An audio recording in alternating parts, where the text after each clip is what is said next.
My name is Christopher Barwick. My research is on the Battle of Britain. My thesis is on how morale of the British, both military and civilian, was key to defeating Germany. Throughout history, many wars have been fought. Usually the outcomes of these wars rely heavily on the size of the armies, the military tactics, and the advanced weaponry. There is one constant in war that can outweigh, outlast, and possibly overcome these variables. That constant is morale. Morale in almost every battle has impacted the performances of all involved. In the Battle of Britain in 1940, the morale of the British troops and its citizens was instrumental in fending off Germany's attack on the Western Front. This became a key point in evaluating their success. What is morale? The Oxford English Dictionary defines morale as the mental emotional state which, with regard to confidence, hope, enthusiasm, etc., of a person or group engaged in some activity. Degree of contentment with one's lot or situation. The British government used a very similar interpretation to help them understand what the citizens' morale was towards the war.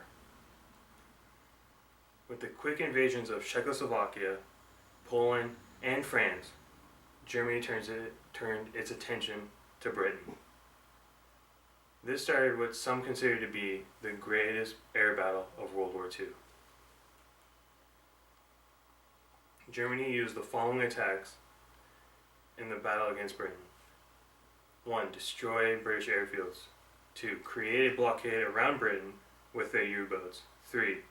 Deploy air raids during the day against London, targeting British air bases and oil refineries. Germany was hoping to wear down and diminish British morale. On June 18, 1940, Winston Churchill gave his famous speech, "Their Finest Hour," to the British civilians. With these words, he inspired and lifted the morale of Britain and instilled the confidence needed to withstand the German bombings.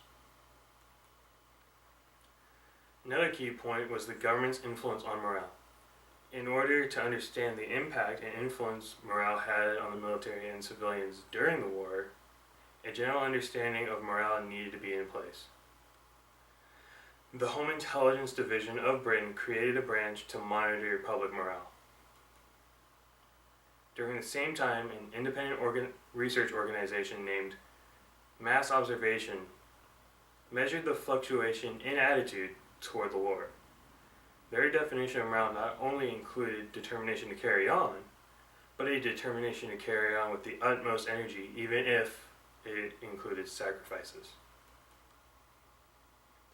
Britain's government decided it was imperative to make sure that people were wanting to win the war for the right reasons and, in turn, were willing to give their lives for victory. Churchill's speech came at a time when Britain's morale was failing. The government decided to create the slogan, "We can take it." With the growing sense of possible victory, the slogan was changed to, "We can give it." A final key point was how technological advancements in military tactics impacted morale. Even though many of the German attacks were dangerous, Britain used technology to detect and warn the people of impending bombings. This helped lower stress and build faith in the system. Britain also had newer planes that improved pilot survival and increased the desire to fight. These together helped keep the morale, both military and civilian, up for the long fight. And here are my sources. Contributing to its own defeat, the Luftwaffe and the Battle of Britain is a secondary source. It was an article written by M.P. Barley about the Luftwaffe and the Battle of Britain. Barley was a former Royal Air Force pilot and wrote an article about the mistakes that the Luftwaffe made during the Battle of Britain. These mistakes allowed the British people to have confidence in their Air Force and believe they did have a chance at winning. He references a German military text which stated that one of their missions was to lower the spirits or morale of their enemy with lightning quick attacks. Their Finest Hour, by Winston Churchill, is a primary source. Churchill delivered the speech on June 18, 1940, to all of Britain at the House of Commons. Churchill gave this speech because he knew that after Germany invaded France, Britain would be next. Churchill, in this speech, asked his people to stand up to the Germans and that it was up to them to hold off the Nazi invasion. This speech gave people hope for a better future that can only be achieved by high morale, standing up to Germany. We Shall Fight on the Beaches by Winston Churchill is another primary source. Churchill delivered this speech on June 4th, 1940. It took place at the House of Commons. In this speech, Churchill let his people know that Britain had been targeted many times before by some sort of tyranny. They have always fought back, and this time will be no different. He believes that if they all do their part, then they will defeat the Germans.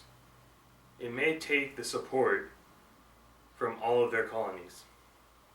Churchill declares that they will fight for their freedom, anywhere, at any cost.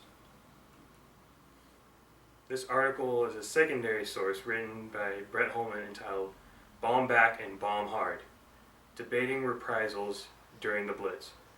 After 2 weeks of continuous bombing attacks on London, the British civilians wanted revenge. They wanted to bomb and destroy Berlin. Although the citizens were feeling defeated and their morale was challenged, they did not give in and wanted Berlin to feel the same pain. This book, The Battle of Britain, the Greatest Air Battle of World War II, is a secondary source written by Richard Huff and Dennis Richards. This book discusses the actual battle and how both sides acted with their air forces. The use of smaller squadrons in the Royal Air Force gave their pilots more confidence and maneuverability to attack the Luftwaffe more efficiently with fewer casualties. Robert McKay's book, Half the Battle, Civilian Morale in Britain during the Second World War, is a secondary source. This book explained how British government tried to control and improve the morale of the people. By doing so, the British civilians had the mindset to stand up and fight back against the Nazis. Morale gave the British people the courage to stand up and fight back. The Battle of Britain, The Myth and the Reality, written by R. Avery, is a secondary source. Avery discusses how history was interpreted, that the British people were always ready to fight off the Germans, no matter the cost. However, was not how it actually happened. The people were scared to go to war and were unsure that the government was wanting and doing the best for the people. But nearing the end of the battle, British civilians changed their mindset based on the improved morale and were ready to fight back and give it to them. Thus the slogan, "We can give it," was adopted.